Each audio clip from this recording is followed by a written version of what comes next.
নমস্কার, আমি অ্যাস্ট্রোলজার চন্দন শাস্ত্রী। আজকে যে বিষয়টা নিয়ে আপনাদের সাথে আলোচনা করব সেটি হচ্ছে বুধাদিত্য যোগ। 16 জুলাই থেকে এই বুধাদিত্য যোগ সৃষ্টি হচ্ছে। মিথুন রাশি থেকে রবি কর্কট রাশিতে প্রবেশ করছে। এই প্রবেশ করার ফলে কয়েকটি রাশির ব্যাপক পরিমাণে উন্নতির যোগ থাকবে। তো তার আগে জানতে হবে এই বুধাদিত্য যোগটা কী। তো জানার আগে আমার ভিডিও যদি আপনাদের ভালো লেগে থাকে তাহলে অবশ্যই ভিডিওটিকে আপনাদের পরিবার অথবা বন্ধুবান্ধবকে শেয়ার করে দেবেন।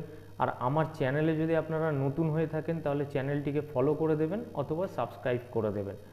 তো এই বুধাদিত্য যোগটা কি?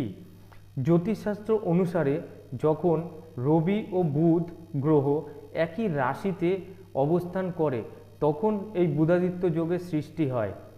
এই যোগ সাধারণত শুভ ফল দান করে এবং ব্যক্তির জীবনে উন্নতি ও বৃদ্ধি যশ বয়ে আনে। তো এই বুধাদিত্য যোগের ফলে কোন রাশিগুলোর ব্যাপক পরিমাণে উন্নতির যোগ থাকবে?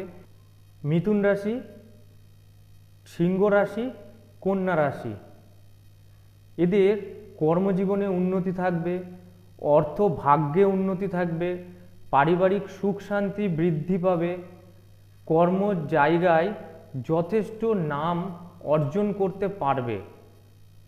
তো এই তিনটে রাশিরই কিন্তু এই বুধাদিত্য যোগের ফলে খুব ভালো উন্নতির যোগ চলবে। তো আজকের ভিডিওটি কেমন লাগলো অবশ্যই কমেন্ট করে জানাবেন। আর যদি আমার সাথে আপনাদের যোগাযোগ করতে হয় তাহলে স্ক্রিনে দেওয়া নাম্বারে ফোন করে যোগাযোগ করতে পারেন। নমস্কার।